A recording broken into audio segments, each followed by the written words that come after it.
سب سے قیمتی گائے کون سی تھی؟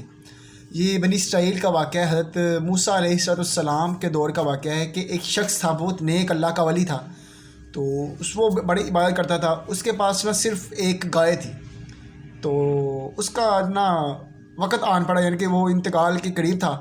تو اس نے اپنی بیوی کو، اس کا ایک بیٹا تھا اور اس کی بیوی تھی ایک، تو اس نے اپنی بیوی کو بس اس کا ذکر کیا تھا کہ میرے پاس گائے ہے جو میں نے نا جنگل میں اس جگہ پہ چھوڑ دی ہے، اور جب میرا بیٹا بڑا ہوگا نا تو میں نے اسے اللہ کے حوالے کر دیا، تو جب میرا بیٹا بڑا ہوگا نا تو اس سے جا کے یہ ایڈریس سمجھا دیا کہ اس جگہ پہ ہے گائے، تو اس کا رنگ بتا دیا، سنہری ہے، اس طرح جو اس کی نشانیاں تھی، تو اسے بتایا کہ جب بڑا ہوگا نا بیٹا تو اس کو کہ اس جگہ پہ نا گائے چڑھ رہی ہے، تو اس کو میں نے اللہ کے حوالے کیا، تو مجھے یقین ہے کہ وہ اس وقت تک نا صحیح رہے گی، تم اس کو اپنے میرے بیٹے کو بتا دینا تو وہ جا کے وہاں سے لے لے گا۔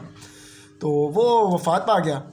تو دوسری طرف نا ایک موسیٰ علیہ السلام کے پاس نا ایک وہ آیا، مسئلہ آیا کہ یہ ایک بندہ قتل ہو گیا ہے، تو اس کو قتل کس نے کیا ہے؟ تو اب اس کا فیصلہ آپ اپنے اللہ سے بتائیں، اللہ سے یعنی کہ کر کے پوچھ کے بتائیں۔ تو اللہ تعالیٰ نے ایک حکم دیا کہ تم ایسا کرو، ایک گائے ذبح کرو، اور گائے کا ٹکڑا جو ہے نا وہ جو ہے نا تم نا اس مردے کو لگانا، اور مردہ خود اٹھ کے نا زندہ ہو جائے گا اور بتائے گا کہ میرا قتل کس نے کیا ہے، تو پھر وہ مر جائے گا دوبارہ۔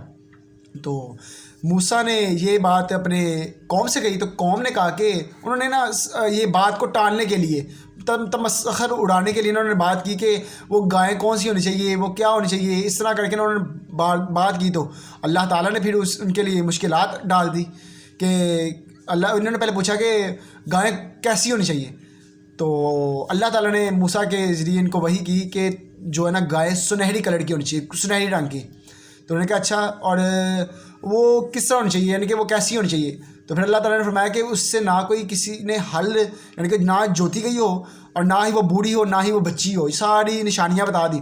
تو یہ جو تھے وہ حیران ہو گئے کہ اب ایسی گائیں میں ہم یعنی کہ پوری دنیا سے کہاں سے لے کے آئیں؟ تو کسی ایک جو یعنی کہ دوسری سائڈ پہ جس کا بیٹا تھا، یعنی کہ جس کی گائیں تھی، اور اس کا جو مرد کا جو بیٹا تھا جو فوت ہو گیا تھا، وہ جوان ہو گیا، اور اس کی ماں نے کہا کہ بیٹا تو اب بڑا ہو گیا ہے، اب تو ہمارے پاس نا ذریعہ معاش کوئی بھی نہیں ہے، تو جا کے نا وہ گائیں لے اور نا اس کو نا منڈی میں بیچ دے تاکہ ہمارا کوئی گزر بسر تو ہو سکے۔ تو ہاں، اس کی ماں نے اس کو تلقین کی کہ تم نے نا ایک بات، میری بات کان کھول کے سن لو، کہ کوئی بھی اگر یعنی کہ لینے آئے تو نے مجھ سے پوچھے بغیر نا اس چیز کس کو بیچنی نہیں ہے۔ تو اس نے کہا ٹھیک ہے ماں جی۔ وہ بازار میں گیا تو ایک نا فرشتہ کی شکل میں نا کوئی فرشتہ آیا اس کا امتحان لینے کے لیے، دیکھتے ہیں کہ اپنی ماں کا کتنا فرما بردار ہے۔ وہ فرشتہ اس کے پاس، شخص کے پاس آیا، اس نے کہا کہ یہ گائے بیچنی ہے؟ اس نے کہا بیچنی تو ہے، تم بتاؤ کتنا؟ کہتے تم بتاؤ کتنا؟ تو اس نے فرشتے نے کہا کہ میں تمہیں نا 5 درہم دیتا ہوں۔ اس نے کہا کہ نہیں، میں اپنی ماں سے پوچھتا ہوں۔ فرشتے نے کہا کہ نہیں، میں تمہیں 10 دینار دوں گا پر تم نے اپنی ماں سے نہیں پوچھنا۔ اس نے کہا کہ اس لڑکے نے کہا نہیں، میں نے اپنی ماں سے وعدہ کیا، میں نے اپنی ماں سے پوچھنا ہے، میں ماں کے بغیر کوئی آگے قدم نہیں اٹھا سکتا۔ اس نے کہا میں تمہیں 11 دینار دیتا ہوں، تم نے اپنی ماں سے نہیں پوچھنا۔ تو اس نے کہا نہیں، میں اپنی ماں سے ہی پوچھوں گا۔ تو فرشتے نے کہا کہ میں ایک فرشتہ ہوں، مجھے پتہ ہے کہ اپنی ماں کے بڑے فرما بردار ہو، تم سے کوئی لے نا، یعنی کہ تم سے کوئی چاہے کہ لینا، تم نے کسی کو بیچنی نہیں ہے۔ اس نے کہا کیوں؟ میں تو اپنے گھر سے بیچنے کے ارادے سے آیا ہوں، تو تم کیوں مجھے روک رہے ہو اس چیز سے؟ تم فرشتے ہو۔ اس نے کہا میں فرشتہ ہوں، میں تمہیں ایک بات بتاتا ہوں، وہ بہت اچھی بات میں بتانے والا ہوں، فائدے کی ہے۔ اس نے کہا بتاؤ۔ اس نے کہا بنی اسرائیل میں فلاں بندہ مر گیا، اور اس نے اللہ تعالیٰ نے نا ایسی گائیں کی فریاد کیا جو تمہارے پاس ہے پوری، یعنی کہ بنی اسرائیل میں تمہارے پاس وہ گائیں ہیں، اور تم نے جو ہے نا ان کو تب بیچنی ہے، یعنی کہ اس کو اس طرح بیچنی ہے کہ تم نے کہنا کہ یہ گائے ذبح کرو اور اس کے جو کھال بچھاؤ اور اس میں سونا بڑھو، جتنا سونا آئے گا اس کے بدلے میں تمہیں یہ گائے دوں گا۔ تو اس نے یہ واقعہ اپنی ماں سے کیا۔ اس نے کہا جی فلاں فرشتہ آیا تھا تو مجھے یہ بات کر کے گیا۔ اس نے کہا ٹھیک ہے، اس کی بات مانو۔ تو وہ جو بنی اسرائیل تھی، سارے قوم اکٹھی ہو گئے نا، تو اس مرد یعنی کہ اس لڑکے کے پاس پہنچی۔ اس نے کہا کہ مجھے فلاں گائے چاہیے۔ اس نے کہا کہ اس نے مطالبہ کیا کہ تم کتنے پیسے دو گے. اس نے کہا بنی اسرائیل کی جو قوم تھی اس نے کہا کہ میں تمہیں ہم جو نے 200 دینار لے لو 500 دینار لے لو. اس نے کہا نہیں, مجھے ایک شرط پہ میں تمہیں یہ گائے دوں گا.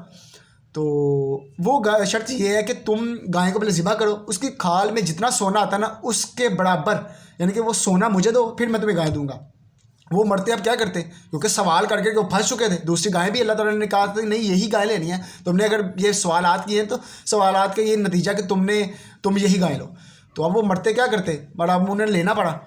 تو اتنی مہنگی گائیں اس نے جو ہے نا بیچی.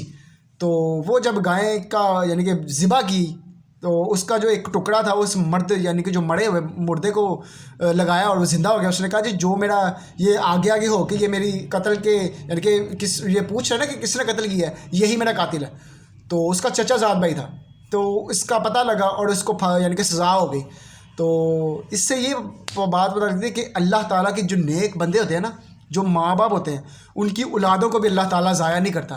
تو ہمیں چاہیے کہ ہم اللہ تعالیٰ کے نیک بندے بنیں تاکہ ہمیں اور ہماری اولادوں کو اللہ تعالیٰ اپنے حفظ و امان میں رکھے.